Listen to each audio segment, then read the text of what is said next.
ওয়াক্কালানি রাসূলুল্লাহ সাল্লাল্লাহু আলাইহি ওয়াসাল্লাম বিহিফজি যাকাতি রমাদান। আল্লাহর নবী আমাকে রমজান মাসের যাকাত গুলোকে হেফাজত করার জন্য আমাকে দায়িত্ব দিয়েছেন। ফাতানি আতিন, রাতের বেলা যখন রাষ্ট্রের সম্পদ যাকাত গুলোকে আমি হেফাজত করার দায়িত্ব নিয়ে পাহারা দিতেছিলাম, ওই মুহূর্তে দেখি একজন এসেছেন। ফাতানি আতিন, আমার কাছে একজন এসেছে চুরি করার জন্য। ফাজআলা আইয়াসু মিনাত তুআম, যাকাতের খাদ্যগুলো নিয়ে যাওয়ার জন্য সে সবকিছু ব্যবস্থাপনা করতেছে। ফাখাযতুহু, আবু হুরায়রা রাদিয়াল্লাহু তাআলা আনহু বলেন, ফাখাযতুহু, আমি ওই চোরের ঘাড় ধরে ফেললাম। ফাকুলতু, অতঃপর আমি তাকে বললাম, তোমার এত বড় সাহস, তুমি যাকাতের মাল চুরি করার জন্য এসেছো। লারফাআন্নাকা ইলা রাসূলিল্লাহ, আমি এখনই তোমাকে নবীজির কাছে নিয়ে যাব। ওই চোর ভয় পেয়ে গেছে, কারণ নবীজির কাছে যদি এই চোরকে নিয়ে যাওয়া হয়, নবীজি কিন্তু তাকে এভাবেই ছেড়ে দেবে না, কারণ চুরির একটা শাস্তি আছে। বলেন, চুরির একটা শাস্তি ইসলামে আছে না নাই? চুরির শাস্তি হলো, কোরআনে কারীম আল্লাহ তাআলা বলেন, আস-সারিকু ওয়াস-সারিকাতু ফাকতু আইদিয়াহুমা জাযাআম বিমা কাসাবা নাকালাম মিনাল্লাহ। চোর যে চুরি করবে, নারী হোক অথবা পুরুষ হোক, যে চুরি করবে, ফাকতু আইদিয়াহুমা, তাদের হাত কেটে দাও।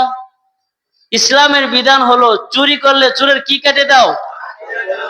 চুরি করলে চোরের হাত কেটে দাও। সে চোর হতে পারে পুরুষ, হতে পারে মহিলা, যে কোনো চোর, যে কোনো চোর হোক, সকল চোরের কি কেটে দিতে হবে? এটা ইসলামের বিধান, চুরি করলে হাত কেটে দাও। যখন এই কোরআনের এই বিধানের উপরে আমরা আমল করব না, তখন আমাদের দেশে চুরি বাড়বেই। আমাদের দেশে চুরি আস্তে আস্তে বাড়তেছে না কমতেছে? বাড়ে। চুরি করার যে শাস্তি ইসলাম নির্ধারণ করেছে, একবারে মূল থেকে দেশ থেকে পৃথিবী থেকে চোরকে সমূলে শেষ করে দেওয়ার জন্য ইসলামের বিধানটাই যথেষ্ট। চুরি করবে, কি কেটে দাও? হাত কেটে দাও। চুরি করলে তাকে কি করে দিতে হবে? হাত কেটে দিতে হবে। আল্লাহর নবীর বংশ, কুরাইশ বংশের একজন নারী, উনিও চুরি করছিল। নবীজির কাছে আইসা বলল, ইয়া রাসূলুল্লাহ, কুরাইশ বংশের একজন নারী যেহেতু চুরি করছে, তারা কি মাফ করে দেওয়া যায় না?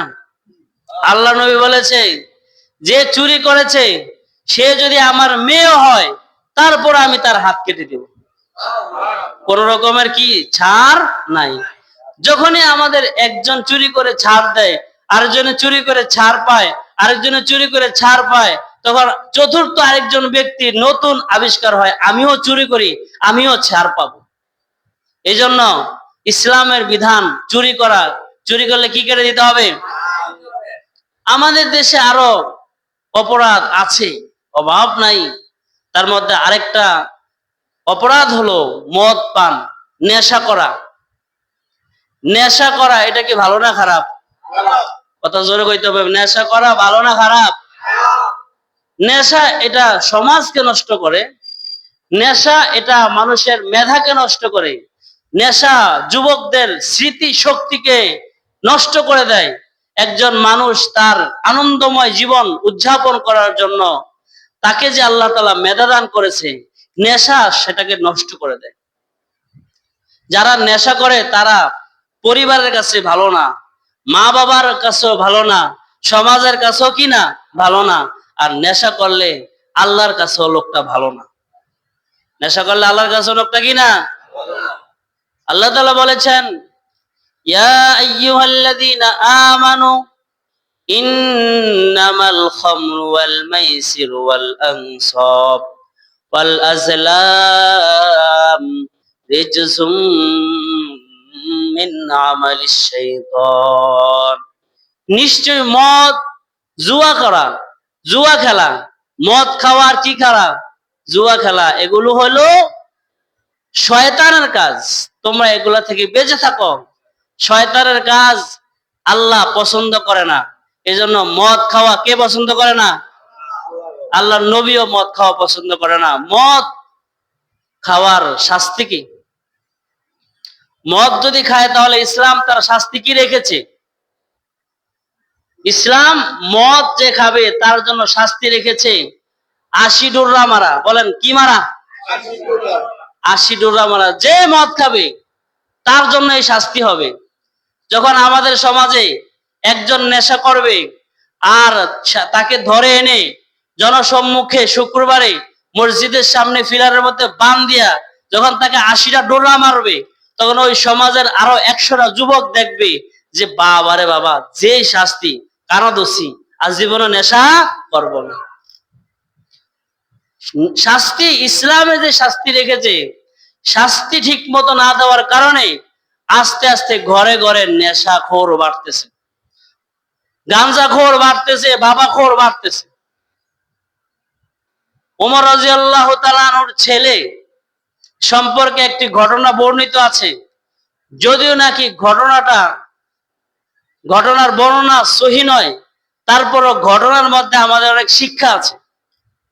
ঘটনার বর্ণনাটা যদিও নাকি একটু দুর্বল, তারপরও ঘটনাটা হলো ওমর রাদিয়াল্লাহু তাআলা আনহুর ছেলে মদ পান করে নাই, মদের কাছাকাছি অল্প সামান্য নেশাগ্রস্ত হয় এমন একটা জিনিস পান করছে। এটাকে বলা হয় নাবিজ।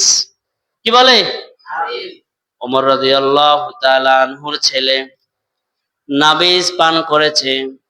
ওমর রাদিয়াল্লাহু তাআলা আনহু ছেলের কাছে যাওয়ার পরে ছেলের মুখ থেকে মদের গন্ধ বের হচ্ছে। ছেলেকে জিজ্ঞাসা করলো, ছেলে, তোমার মুখ থেকে দুর্গন্ধ বের হয় কেন, মদের গন্ধ বের হয় কেন, তুমি কি খাইছো? তুমি কি মদ খাইছো? ওমর রাদিয়াল্লাহু তাআলা আনহু ছেলে বলে, না, আমি মদ খাই নাই, আমি নাবিজ খেয়েছি। আমি একটু নাবিজ খেয়েছি, নাবিজে একটু নেশাটা বেশি হয়েছে। ওমর রাদিয়াল্লাহু তাআলা আনহু ওই সময় খলিফা। ওমর রাদিয়াল্লাহু তাআলা আনহু ওই সময় কি? নিজেই হলেন প্রধানমন্ত্রী, নিজে হলেন রাষ্ট্রপতি। তিনি চাইলে তার সন্তানকে মাফ করে দিতে পারতেন, বলতেন যে যাও, তোমাকে মাফ করে দিলাম। কিন্তু ওমর রাদিয়াল্লাহু তাআলা আনহু তা করে নাই। ওমর রাদিয়াল্লাহু তাআলা আনহু ছেলেকে ধরে জোহরের নামাজের সময় মদিনার মসজিদে গিয়ে মসজিদে নববীর ফিলারের মধ্যে বাঁধ দিছে। মসজিদে নববীর কিসের মধ্যে বাঁধ দিছে? নিজের ছেলেকে ফিলারের মধ্যে বাঁধ দিয়া জোহরের নামাজ আদায় করছে। হাজার হাজার সাহাবায়ে কেরাম, হাজার হাজার মুসলমান মসজিদে নববীর ভিতরে প্রবেশ করতেছে, আর দেখে মসজিদে নববীর যে পিলার আছে, পিলারের মধ্যে ছেলেকে বেঁধে রেখেছে। আজকে জানি কি হয়। নামাজ শেষ করে ওমর রাদিয়াল্লাহু তাআলা আনহু ঘোষণা করলেন, আজকে আমার ছেলের বিচার হবে। সুবহানাল্লাহ তো কইলেন না? আমগো দেশের প্রধানমন্ত্রীর এমপি মন্ত্রী হইলে ওই ছেলেরে এমনি কি করে দিত? মাফ করে দিত, যে আর এটা করিস না, ধমক টমক দিয়া বলতো যে এটা করিস না। আবার গাঞ্জা খাওয়ার জন্য আবার নিজে কি টাকা দিত। কিন্তু ওমর রাদিয়াল্লাহু তাআলা ডাইরেক্ট নামাজের পরে ঘোষণা দিছে, নামাজ পড়ে আপনারা কেউ যাবেন না, আজকে আমার ছেলের বিচার হবে। সবাই মনে মনে ভেবেছে হয়তো কিছু একটা বলবে, ছেলেকে ছেড়ে দিবে, কিছু একটা বলবে, ছেলেকে ছাইরা দিবে। তারপরও কৌতূহল, ওমর রাদিয়াল্লাহু তাআলা আনহু যে রাস্তা দিয়া যায়, ওই রাস্তা দিয়া শয়তানও হাঁটে না, এত ভয় পায়। আজকে জানি কি হয়, আজকে জানি কি হয়। আমগো সময় এখন যখন বাচ্চারা ঘুমায় না তখন আমরা বলি ভাউয়া আইবো ভাউয়া, আবার কুত্তা আইবো মাগো কুত্তা গো, কয়নি? বাচ্চাকে ভয় দেখায় কি দিয়া? কুত্তা দিয়া। বাচ্চাকে ভয় দেখাই বাঘ আইবো, বাঘ বাঘ, তো বাচ্চাকে ভয় দেখাই বাঘ দিয়া। কিন্তু উমর রাদিয়াল্লাহু তাআলার খেলাফত সময় বাচ্চাকে ভয় দেখাইতো যে উমর আইতে আছে। সুবহানাল্লাহ তো কর না, উমর আই। বাচ্চারা যারা ঘুমায় না তারা দাস করে ঘুমিয়ে যেত। খানা খাইতে মন চাইতো না, বাচ্চাকে খানা খাওয়ানোর জন্য বলতো উমর আই, দৌড়িয়া খানা খাইতো, এত ভয় পাইতো। ওমর রাদিয়াল্লাহু তাআলা আনহু জোহরের নামাজ আদায় করে বাহিরে এসে জল্লাদকে ডাক দিলেন, হে জল্লাদ, তোমাকে আদেশ করা হচ্ছে ইসলামী শরিয়া মোতাবেক আমার ছেলে যে অপরাধ করেছে, আমার ছেলে অপরাধ করেছে। কি অপরাধ? মদ খাইছে, মদ খেয়েছে, সে নেশা করেছে। অতএব তার শাস্তি হলো, ইসলামে তার শাস্তি দেওয়া হয়েছে 80 ডোররা। কয় ডোররা? 80টা ডোররা মারো। আর তোমার কাছে যে ডোরারা সবচেয়ে শক্ত, যেটা বেশি মজবুত, ওই ডোরা নিয়ে আসো যাও। জল্লাদ ভালো একটা ডোরা এনে আস্তে আস্তে মারে। কিসে মারে? মারতেছে, কিন্তু ওমর রাদিয়াল্লাহু তাআলা আনহু এটাকে পছন্দ করে না। জল্লাদকে বলে, কি বেটা, তোমার শরীরে কি শক্তি নাই? তোমাকে কোরআনের আইন বাস্তবায়ন করার কথা বলা হচ্ছে, তুমি মুখ দেখে, রাষ্ট্রপতির ছেলে দেখে তুমি খাতিল করে করে তুমি মারো না, তোমার এই মায়ের হবে না, ডোররা আমার কাছে দাও। ওমর রাদিয়াল্লাহু তাআলা আনহু ডোররা নিয়া এমন মায়ের দিছে 40টা, মানে যখন মায়ের শুরু করছে, কিছু মায়ের পাওয়ার পরে বাবার কাছে ক্ষমা চেতেছে, বাবা আমাকে মাফ করে দাও, বাবা আমাকে মাফ করে দাও। ওমর রাদিয়াল্লাহু তাআলা আনহু কোরআনের আইনের কাছে কোন সন্তানের পরিচয় দেয় নাই। সুবহানাল্লাহ। তুমি সন্তান নয়, তুমি কোরআনের আইনে তুমি একজন অপরাধী, তোমার অপরাধের শাস্তি তোমাকে 80 ডোররা খেতে হবে। 40 ডোররা মারার পরে বেহুশ হয়ে গেছে। 40 ডোররা খাইয়া কি খাইছে? বেহুশ। আবার 50 ডোররা মারার সাথে সাথে ওমর রাদিয়াল্লাহু তাআলা আনহুর ছেলে মারা গেছে। 50টা এসে মারা গেছে, মাত্র কয়টা বাকি রয়েছে? কয়টা? 30টা রয়েছে। মৃত্যুবরণ করেছে। সবাই মিলে ওমর রাদিয়াল্লাহু তাআলা আনহুর ছেলেকে দাফন করলো। কাফন দাফন জানাজার পরে তাকে মাটি দিয়ে এসে, মাটি দিয়া কবরের উপরে, বলেন কার উপরে? কবরের উপরে আরো 30টা ডোররা মাইরা মোট 80টা ডোররা মেরে কোরআনের আইন বাস্তবায়ন করছে। সুবহানাল্লাহ। সার নাই, বলেন কি নাই? যে অপরাধী এই শাসন দেখবে, যারা এই শাসন দেখবে, তারা কি কখনো অপরাধ করতে সাহস করবে? আমাদের দেশে তো অপরাধ করে, ধরা খায়, কিন্তু কোরআনের বিচার না হওয়াতে অপরাধী আস্তে আস্তে কি বাড়তেছে। এজন্য কোরআনের আইন, যে চুরি করবে তার শাস্তি কি হবে? হাত কেটে দাও। আবু হুরায়রা রাদিয়াল্লাহু তাআলা আনহু সুদ ধরছে, মনে আসেনি?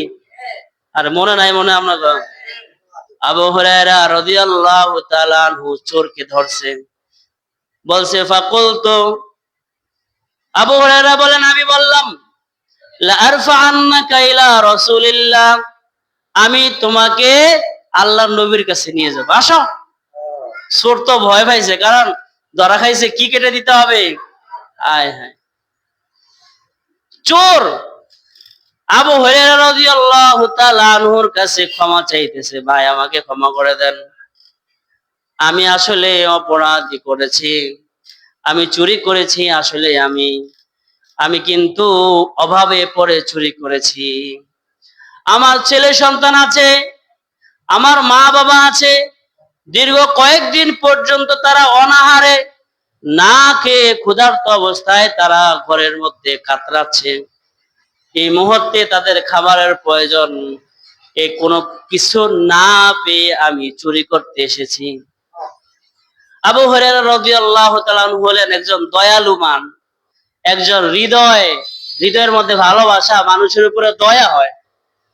আবু হুরায়রা বলে, যাও, তবে আজ চুরি করতে আইও না। ফজরের আজান হয়েছে, ফজরের নামাজের পরে নবীজি ডাক দিছে, হে আবু হুরায়রা, ইয়া আবা হুরায়রা, মা ফাআলা আসিরুকাল বারিহা। হে আবু হুরায়রা, গতকাল রাত্রে তুমি যে বন্দি করেছ, এ বন্দির কি খবর? সুবহানাল্লাহ তো কইলেন না? চুরি যে করছে এটা তো নবীজি এখনো জানে নাই। আবু হুরায়রা ফজর নামাজ পড়তে আসছে, আর সকালবেলা ডাক দিছে, আবু হুরায়রা, তোমাদেরকে রাষ্ট্রের সম্পদ হেফাজত করার দায়িত্ব দিয়েছিলাম, তুমি কি করছো? গতকালকে যে তোমার কাছে চোর একজন আইছিল, চোরের কি খবর? আবু হুরায়রা কয়, দেখছনি ইয়া রাসূলুল্লাহ, আমি তো বলি নাই চোর ধরা খাইছে নাকি, আপনি জানলেন কেমনে? নবীজি বলেন যে, তুমি আমাকে বলো না, কিন্তু রব আমাকে জানিয়ে দিয়েছে। সুবহানাল্লাহ। রব আমাকে আয়েশা বলতেছে, ইয়া রাসূলুল্লাহ, একজন চোর অভাবে পড়ে সে চুরি করতে এসেছে, আর সে চুরি করবে না বলেছে, এজন্য তাকে ছেড়ে দিয়েছি।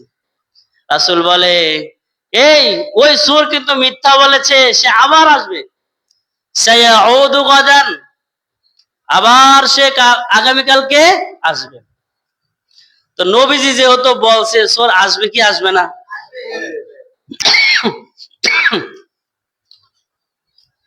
পরের রাত, দ্বিতীয় দিন রাতের বেলা আবু হুরায়রা রাষ্ট্রের সম্পদ পাহারা দিতে এসেছে। গভীর রাতে আবার সেই চোর এসেছে। চোর এসে রাষ্ট্রের সম্পদ ধরছে, ঠিক এই মুহূর্তে পিছনে দিয়ে আবার আবু হুরায়রা আবার তাকে ধরে ফেলছে। ধরে দেখে গতকালকে যে চোর, এই চোর আবার আজকে এসে। কি মিয়া, তুমি চুরি করতে এসেছো, গতকালকে তুমি না ধরা খাইলা? তোমাকে না বারবার বললাম তুমি এসো না। চোর বলতেছে, ভাই আমার ছেড়ে দেন ভাই, আমি আর জীবনও চুরি করব না, আমি খুব অভাবে পড়ে আসছি, খুব বিপদে পড়ে আসছি, না তোমাকে ছাড়বো না, লাআরফাআন্নাকা ইলা রাসূলিল্লাহ, আমি আজকে তোমাকে নবীজির কাছে নিয়ে যাব।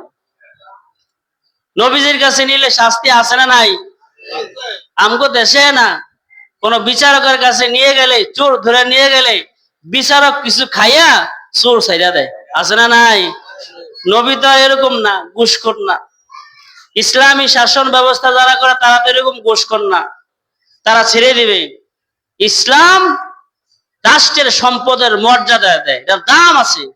তুমি চুরি করেছ রাষ্ট্রের সম্পদ, তুমি দুর্নীতি করেছ, তোমার বিচার হবে, কি কেটে দেওয়া হবে? হ্যাঁ, ডরাইছে। আবু হুরায়রা রাদিয়াল্লাহু তাআলা আনহু বলছে, হে চোর, তোমাকে আজকে নিয়ে যাব। এ কান্নাকাটি করতেছে, ভাই আমাকে ছেড়ে দেন, আমাকে যদি আপনি নিয়ে যান তাহলে আমার পরিবার, মা বাবা, তারা না খেয়ে মারা যাবে। কান্নাকাটি করতেছে, এত পরিমাণ চোখের পানি, কান্নাকাটি করতেছে, ভাই আমাকে মাফ করে দেন, আমাকে মাফ করে দেন, আমি আর আসবো না। আবু হুরায়রা বলে, গতকাল বলছো আইবা না, আবার আজকে আসছো, আবার বলতেছো আসবে না, আবার যদি কালকে আইও, ওয়াদা করো। ওয়াদা করলাম আগামীকাল আর আমি আসবো না। আবু হুরায়রার মায়া লাগছে, এত কাঁদছে, চোখের পানি, ইমোশনাল অনুভব হইলো, আরে গরিব মানুষ, তাকে যদি আমি ধরে নিয়ে যাই তাহলে তাকে জেলে দেওয়া হবে, তার ছেলে মেয়ে না খেয়ে মারা যাবে। আচ্ছা ঠিক আছে, যাও, তোমাকে মাফ করে দিলাম, যাও। পরের দিন সকালবেলা, মানে রাত যাওয়ার পরে সকালবেলা যখন হয়েছে, নবীজি ফজর নামাজের পরে সালাম ফিরাইয়া আবু হুরায়রাকে ডাক দিস, ইয়া আবা হুরায়রা, মা ফাআলা আসিরুকাল বারিহা। হে আবু হুরায়রা, গতকালের চোরের কি খবর? গতকালকে যে চোর, চোর কই? আবু হুরায়রা রাদিয়াল্লাহু তাআলা আনহু বলে, ইয়া রাসূলুল্লাহ, চোরকে তো ছেড়ে দিস, কেন ছাড়লা? তো কান্নাকাটি করছে। সে বলতেছে তাকে ধরে আনলে তার পরিবার না খেয়ে মারা যাবে, তার ছেলে মেয়ে না খেয়ে মারা যাবে, তো একটা পরিবার না খেয়ে মারা যাবে, মায়া লাগছে। মায়া লাগছে কি? ছেড়ে দিয়েছে। فقال النبي صلى الله عليه وسلم, নবীজি বলে, ও আবু হুরায়রা, যে চোর তোমাকে বলেছে আর আসবে না, এই চোর তোমার সাথে মিথ্যা বলেছে, সায়াউদু গাদান, আগামীকাল সে আবার আসবে, সে আবার আসবে। আবু হুরায়রা তো এবার টেনশনে পড়েছে, আবার যদি আইয়ে, তাকে কিন্তু আবার কি ছাড়াছাড়ি নাই, ছাড় দেওয়া হবে না। আর না, বহুত চাইছি। মাগরিবের পরে দায়িত্ব শুরু, চোর আইলে ধরবো, আর কি নাই, কথা তো কয় না, আর কি নাই, কোনো ছাড় নেই আজকে। চোখ বড় করে চায়, দেখতেছে কোথায় চোর, কোথায় চোর। রাতের গভীর যখন হইল, হঠাৎ করে দেখে আবার সেই চোর, আবার চোর, সে চুরি করতে আসছে।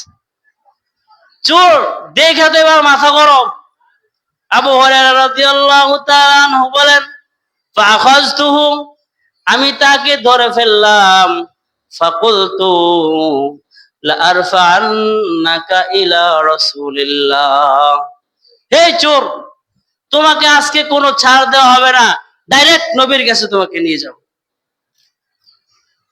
চোর তো এবার কান্নাকারি করতেছে, ভাই আমাকে ছেড়ে দেন, আমি আর জীবনে আসবো না। আবু হুরায়রা বলেন, আজ জীবনও ধরবো না, তুমি আর আইতে না, ধরবো না, তোমাকে নবীর কাছে নিয়েই যাব, ছেড়ে দাও। আবু হুরায়রা বলে, তোমাকে ছাড়া হবে না, কয় ছেড়ে দাও। কান্না কাটি, কত রকমের কত কথা বলতেছে, কোনো ছাড়াছাড়ি নাই, ধরছে। এবার চোর বলতেছে, ভাই তোমাকে আমি একটা জিনিস দিব, এটার বিনিময়ে তুমি আমাকে ছেড়ে দাও। আবু হুরায়রা রাদিয়াল্লাহু তাআলা আনহু বলেন, ইসলামে ঘুষ নেওয়া হারাম, তুমি আমার ঘুষ দিতেছ, ঘুষের বিনিময়ে আমি তোমাকে ছেড়ে দিব না, তোমাকে আমি ছাড়বো না। চোর বলতেছে, না আবু হুরায়রা, আমি তোমাকে দুনিয়ার সম্পদ দিব না, আমি তোমাকে এমন একটা সম্পদ, এমন একটা আমল দিব, যে আমলটা শুনে, যে আমলটা তুমি করবা, এই আমলের বিনিময়ে আল্লাহ তাআলা তোমাকে সরাসরি জান্নাত দান করবেন। বাবুর বাবু, দেখছেন নি, চোরে আবু হুরায়রা কি দিতেছে? আমল দিতেছে। তুমি আমার আমল বলতেছো? হ্যাঁ, এমন একটা আমল আমি তোমাকে শোনাবো, যে আমল তুমি যদি করো, তাহলে তুমি যদি আমলটা করো তাহলে অনেক ফজিলত হবে। আবু হুরায়রা রাদিয়াল্লাহু তাআলা আনহু বলেন, তো ঠিক আছে, যেহেতু আমলটা দুনিয়ার না, কোন জায়গার? আখিরাতের, তো ঠিক আছে, তাহলে আমি ওয়াদা দিলাম, তুমি আমল বলো, এই আমল যদি ভালো হয়, পছন্দ হয়, তাহলে আমি তোমাকে ছেড়ে দেব, আমি তোমাকে কি দিব? ফাকালা ইদা আওয়াইতা ইলা ফিরাশিকা, ওই চোর বলে, যখন তুমি ফিরে বিছানায় আসবা, ইদা আওয়াইতা ইলা ফিরাশিকা, যখন তুমি তোমার বিছানায় ঘুমাতে আসবা, ফাকরা আয়াতুল কুরসি, অতঃপর তুমি আয়াতুল কুরসি একবার পাঠ করো। কয়বার? একবার যদি পাঠ করো, লা ইয়াজালা আলাইকা মিনাল্লাহি হাফিজ, আল্লাহ তাআলার পক্ষ থেকে ফেরেশতার মাধ্যমে আল্লাহ তাআলা তোমাকে হেফাজত করবেন। ফেরেশতার মাধ্যমে আল্লাহ তাআলা তোমার পরিবারকে হেফাজত করবেন, ফেরেশতার মাধ্যমে আল্লাহ তাআলা তোমার সম্পদ হেফাজত করবেন। তোমার কাছে সকাল পর্যন্ত কোন শয়তান আসবে না। কি আসবে না? শয়তান আসবে না। তো আবু হুরায়রা রাদিয়াল্লাহু তাআলা আনহু বলেন, আয়াতুল কুরসি যদি আমি একবার রাত্রে বেলা শোয়ার সময় যদি পড়ি, তাহলে আমাকে আমার ঘরের ফ্যামিলি সবাইকে আল্লাহ তাআলা হেফাজত করবেন, কোন চোর আসবে না, কোন শয়তানও আসবে না। এত সহজ আমল? কয় যাও, তুমি এত সুন্দর আমল বলছো, তোমাকে ছেড়ে দিলাম, তোমাকে ছেড়ে দিলাম। কার আইবারি? কোন আর আইতাম না। কয় যাও। নবীজির কাছে সকালবেলা যখন ফজরের সময় হয়েছে, ফজরের পরে নবী করিম সাল্লাল্লাহু আলাইহি ওয়াসাল্লাম ডাক দিয়া আবু হুরায়রাকে বলেন, ইয়া আবা হুরায়রা, মা ফাআলা আসিরুকাল বারিহা। হে আবু হুরায়রা, গতকাল রাতের চোরের কি খবর? গতকাল রাতে যে চোর আইছিল, চোর কই? আবু হুরায়রা বলে, ইয়া রাসূলুল্লাহ, আমাকে তো আমল দিছে। কি আমল? যে ব্যক্তি আয়াতুল কুরসি একবার পাঠ করবে রাত্রে বেলা শোয়ার সময়, আল্লাহ তাআলা ফেরেশতার মাধ্যমে তার সকল মাল, ধন সম্পদ হেফাজত করবে। এটা বলছে। আয়াতুল কুরসি কয়বার পড়ার জন্য? فقال النبي صلى الله عليه وسلم, নবী করিম সাল্লাল্লাহু আলাইহি ওয়াসাল্লাম বলেন, সাদাকাকা ওয়া হুয়া কাযীব। যে চোর বলেছে আমলের কথা, আসলেই সত্য বলেছে। আসলে কি? কিন্তু সে মিথ্যাবাদী। সে সত্য বলেছে, কিন্তু সে কি? সে তোমাকে আমল শিখাইছে, কিন্তু সে আমল করে না। যাকা শয়তান, সে হইল কি? শয়তান। বাবা, শয়তান এসে আমাদের কি শিখাইছে? আমল শিখাইছে। কি?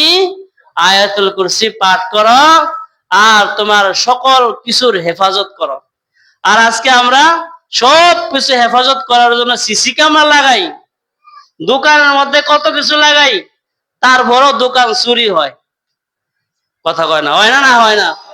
গতকাল রাত্রবেলা রাজারগার কয়েক জায়গায় কি হয়েছে? চুরি হয়েছে। চোর আবার ধরাও খাইছে।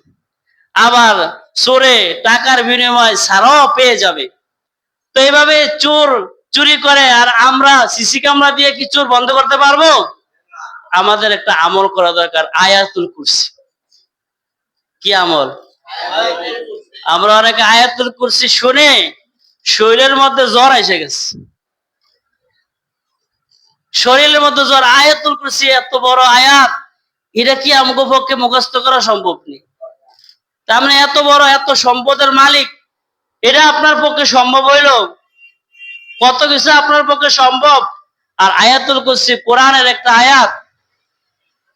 একটা সিসি ক্যামেরা কিনতে কয় টাকা দরকার? কথা হয় না তো? আয়াত, আরে সিসি ক্যামেরা কয় টাকা? 1 লাখ 2 লাখ টাকা আছে খরচ, হয় যে যার মান অনুযায়ী হবে। তো দামি সিসি ক্যামেরা ফিট করতে এত টাকা খরচ করি, আর কষ্ট করে আয়াতুল কুরসি মুখস্থ করে প্রতিদিন যদি ঘুমাই, তাহলে আমাকে হেফাজত করবে, আমার সম্পদ হেফাজত করবে কে? আল্লাহ, ফেরেশতা। এজন্য আয়াতুল কুরসির অনেক গুরুত্বপূর্ণ ফজিলত।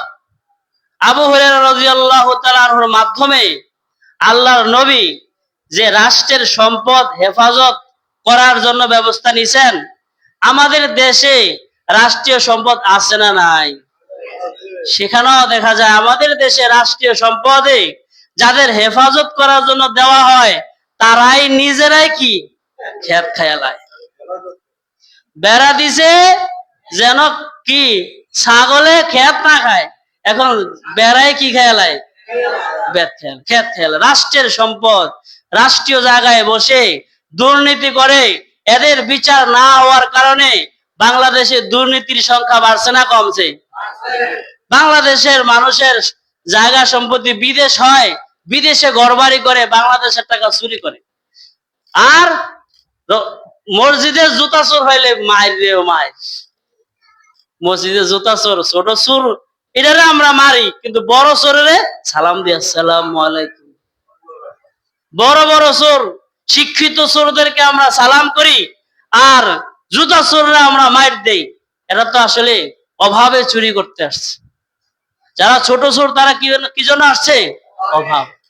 রাষ্ট্রের সম্পদ কত হেফাজত করছেন হযরত ওমর রাদিয়াল্লাহু তাআলা আনহু।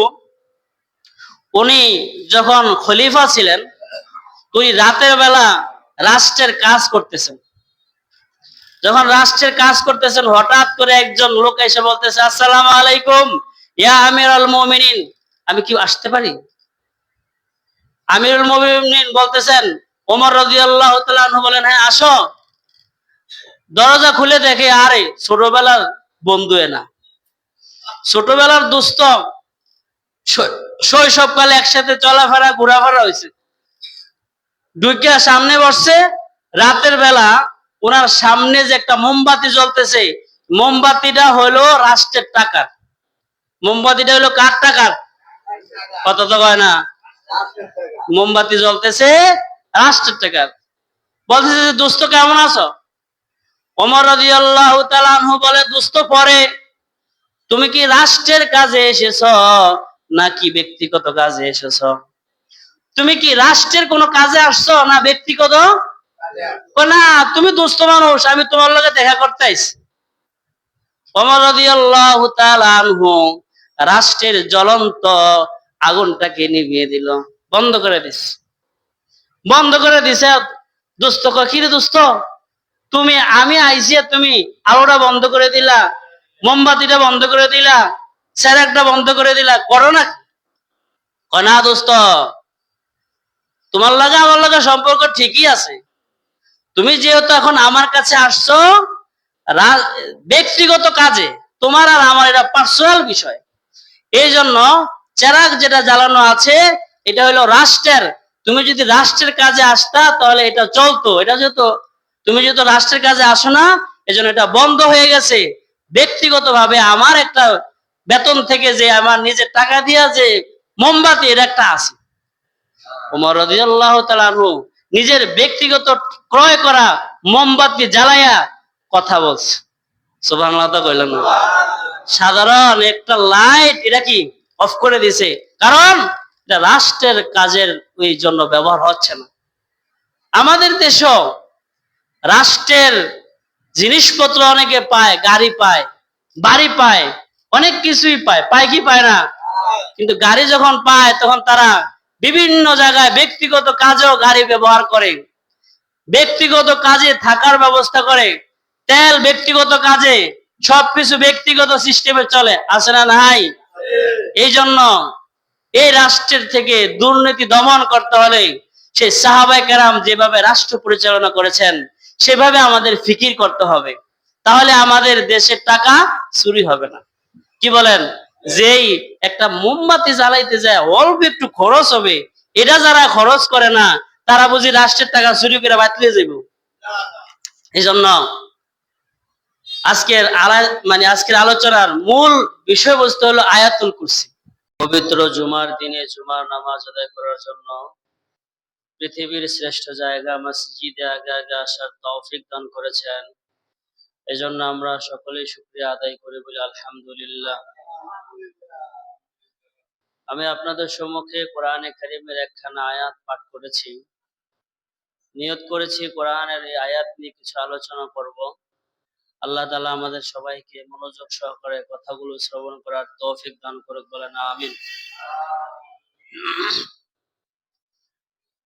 কোরআনে কারীম, কোরআনের প্রতিটি আয়াত, প্রতিটি অক্ষর, প্রতিটি হরকত এবং নক্তা সহ কোরআনের প্রত্যেকটা জিনিসই আল্লাহ তাআলার কাছে দামি। পুরা কোরআন দামি, কোরআনের পৃষ্ঠা দামি, কোরআনের গিলাফ দাম, কোরআনের রেহালের মধ্যে আল্লাহ তাআলা সম্মান দান করেছেন, ইজ্জত দান করেছেন। তাহলে কোরআনের প্রত্যেকটা অংশেরই কি আছে? দাম। কোরআন কারীমের 114টি সূরা আছে, প্রত্যেকটা সূরাই দামি। কোরআনে কারীমের 6666 আয়াত আছে, প্রত্যেকটা আয়াতই আল্লাহ তাআলার কাছে দামি, মানুষের কাছেও কি দামি। তবে কোরআনে কারীমের সবচেয়ে দামি আয়াত কোনটি? কোরআনে কারীমের সবচেয়ে দামি আয়াত কোনটি? কোন?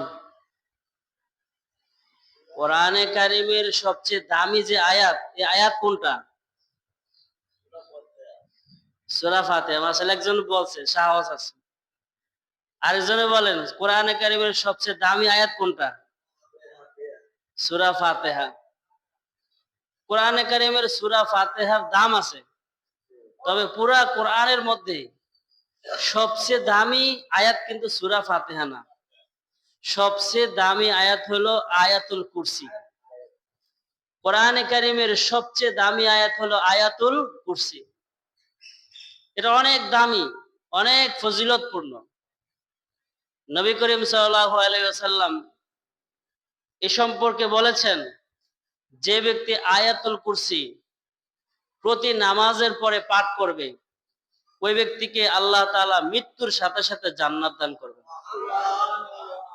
قال رسول الله صلى الله عليه وسلم من قرأ آية الكرسي في دبر كل صلاة مكتوبة, যে ব্যক্তি 5 ওয়াক্ত নামাজের পরে, যে ব্যক্তি 5 ওয়াক্ত নামাজের পরে আয়াতুল কুরসি পাঠ করবে, লাম ইয়ামনাহু মিন দুখুলিল জান্নাতি ইল্লা আইয়ামুত, ওই ব্যক্তি মৃত্যুবরণ করার সাথে সাথে আল্লাহ তাআলা তাকে জান্নাতে পৌঁছে দিবেন।